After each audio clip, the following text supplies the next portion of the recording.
Hey y'all, it's Kevin back again with another vlog. That's such a weird word. Let's call it a video diary. Back again with another entry into my video diary. I am, you may be able to see in the background some pretty colored leaves. I am on the way to our little private spot in the mountains. It's been quite a while since we've been posted anything about it. I think the last video I posted was me cutting down trees and clearing to build a little cabin. Well, the cabin is built. We still have a long way to go, and I'll put up a video of that, of the progress we've made here later on. But so where have we been? Where have I been the past few months? The shop's been incredibly busy. It's a fantastic thing. And Heather and I have just recently gotten back from a 3-week trip to Australia. Australia is a beautiful place. I went there, half was work, half was sightseeing. So we were, it was about a week and a half in Sydney and a week and a half in Brisbane. And I was over there teaching motorcycle shops and dealers on how to tune Harley Davidsons, and also about engine building and engine dynamics and things like that. I had a lot of fun with that, but a lot of really cool people, great shops. Oddly enough, for you motorcycle fans, V-Rods surprisingly are incredibly popular. It's almost 15% of the market. Very few baggers, touring bikes. It was all, seemed to be all Dynas and V-Rods, and sport bikes, of course, here and there. But I digress. So while over there, we had time to visit with some friends that were from there that had moved here for a few years. I got to know them, husband and wife, just incredible people. And also made great friends while we were over there. Really cool people. Australia, beautiful country, nice folks. Really, it's not much different than being here. Things are incredibly expensive over there. To give you one example, you want an Egg McMuffin, a hash brown, and a cup of coffee, it's going to set you back about $8 or $9. Gas is roughly $6 a gallon. If you wanted an F-250 Power Stroke diesel 4-wheel drive truck, it's going to set you back $150,000 to $160,000. Things are very expensive. They drive on the left-hand side of the road. When you go up an escalator, you go up the left-hand side. When you walk down the sidewalk, you walk on the left-hand side, or you look like a stupid American. I found out. Believe me. So, great place. We got to, one of our friends took us to the zoo that Steve Irwin started. We petted kangaroos, walked around with wallabies, and rubbed on koala bears and looked at snakes, and just an awesome place to be able to see those animals and actually interact with them. Another great friend of ours threw us in a helicopter and flew us over Sydney Harbor. And you know, we got to get out in the country. Another friend that owns a business over there has a beautiful place at the top of a mountain, one of the highest peaks in and around Brisbane, I found out. And his place was in the middle of the rainforest. So we saw wallabies in the wild. We saw, you know, cockatoos and you know, all these exotic birds flying around in the wild. It was, and the sounds in the rainforest, the noises, things like that we woke up to in the morning, were just absolutely amazing. Every conversation I had with someone over there, as I got to know them, they always asked the same questions. And those questions revolved around gun control and healthcare. Man, let's say things are quite a bit different when we start talking about guns. You may not know, Australians can't own guns anymore. If you're caught with a gun, it is a felony and a 10-year prison sentence minimum. It's quite significant. So why can't Australians own guns anymore? Back in 1996, the Port Arthur massacre in Tasmania occurred, and unfortunately, a lone gunman went crazy, killed 35 people, and wounded 23, if my memory serves me correctly from my reading. There's no question that that is an absolute tragedy, and shortly after that, all the guns were taken away from the citizens by force. Even to the point of invading their homes to search for guns. We can't imagine that something like that would happen in this country. We've gotten very close. many times, and fortunately it hasn't led to that. As we sat in our hotel room watching the news, it became painfully obvious that our occasional tragic events that had to do with firearms were being used as propaganda to try to convince Australians that taking their guns away was the right thing to do. Many of them think that Americans are running around killing everybody, and we're a bunch of lunatics. If we own a gun, we're going to kill people. We know that's not true. So we have to put things into perspective. Australia is not the size of Texas. They have more land mass than we do. It's larger than the United States. But yet their population is only 22 million people. Now, the city of Atlanta has 5 million people in it. The southern 5 counties of California have more people than the entire country of Australia. So let's consider that. But anyway, after the Port Arthur incidents, all their guns were taken away. It's been over 10 years ago, and guess what? There has been zero reduction in crime or violent crimes. As a matter of fact, for the past 50 years, if you look at the trends, they have been on a decline the entire time. And when guns were taken away, the rate of decline didn't change. It stayed pretty much the same.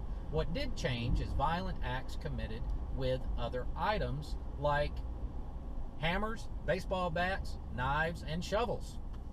People are still dying. People are still crazy. There will still always be people that want to do harm to others.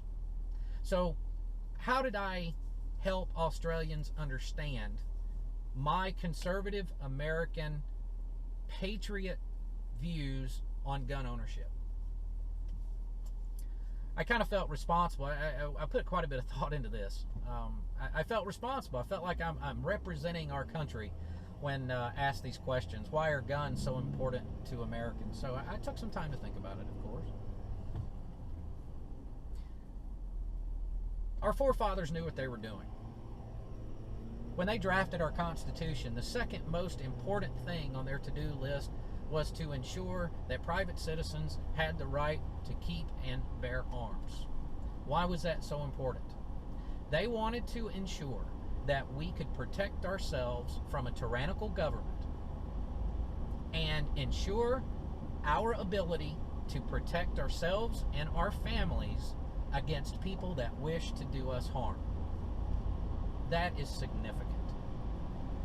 I'm riding down the road with one of our good friends. And again, they travel on the left-hand side of the road. So he points over to the right onto the oncoming traffic and makes the comment, you know, mate, the worst thing I have to worry about, I'm not even going to try it. The worst thing that I have to worry about if I get into a scuffle with one of those fellows over there is them having a knife. And I chuckled at that. And I said, if he's following the law.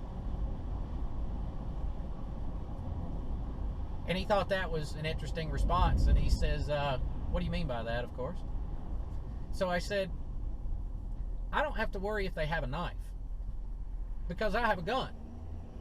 Do I have to worry about if they have a gun or not? Not if they're a law-abiding citizen, I don't. I actually take great comfort that if I didn't have my gun and someone else had a knife and wanted to do me or my family harm, that there might be a responsible private citizen in that group of people over there that could help protect me and my family. That changed his perspective entirely. He wanted to continue the conversation. So I explained to him that Americans are not running around killing each other. We don't do that. And the reason it's so important. And then I told him the story of Kennesaw, Georgia, that while their burglary rates were skyrocketing until they enacted the law that if you were going to own a home in the city of Kennesaw, that you had to own a firearm and have one registered. And since, there is no question, folks, crime in Kennesaw plummeted. And it's one of the safest cities to live in the country. Yet you have cities like Washington, D.C. and Detroit and Chicago where gun ownership is illegal, and they are the most violent cities in our country. Crime rates have skyrocketed in all of those areas. Fact remains, there is no scientific data in existence that supports the fact that removing guns from law-abiding citizens prevents violent crime. The opposite is true. Now, while we were there, we also visited the Maritime Museum in Sydney. They have an enormous exhibit. The first thing you see when you walk in, inlaid into the floor, is a large bronze and marble medallion with the United States seal.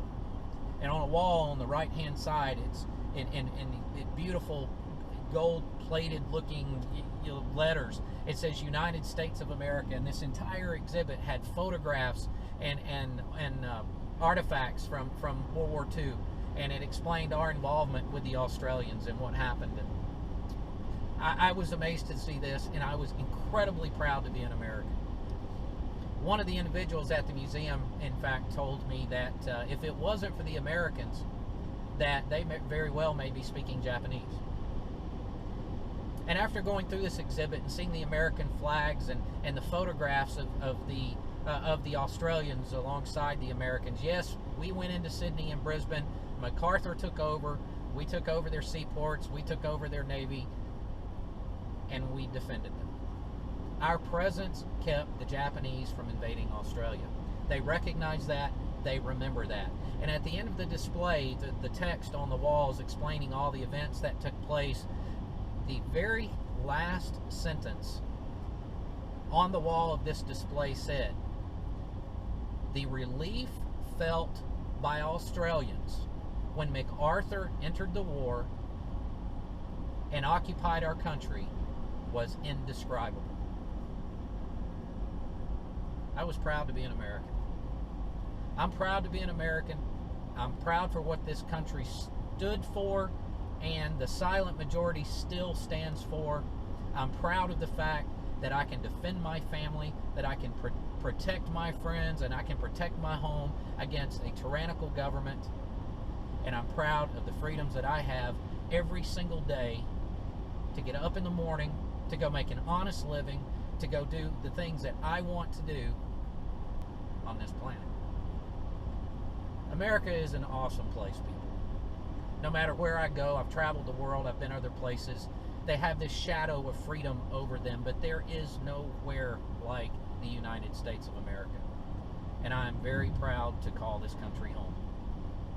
And I would like to encourage every one of you, exercise every right that you have, even if you never intend on carrying a gun. Go get a gun permit. If you want to carry a gun, be a responsible gun owner. Do it legally. Know your rights. Know the laws. Carry it to the places that you know you can. Carry it everywhere. But be trained when you do. Go to the classes. Learn defensive shooting. Put yourself in the position so that you know at a moment's notice that you can take care of your family, your loved ones, or innocent bystanders if the time calls. And every night you lay your head down and be thankful that you're an American. Love where you live. Thanks for watching.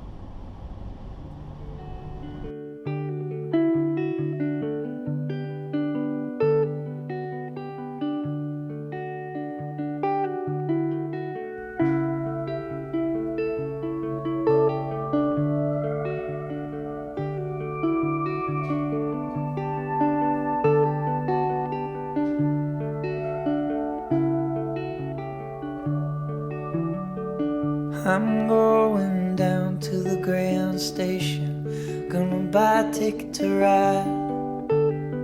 Gonna find that lady with 2 or 3 kids to sit down by her side.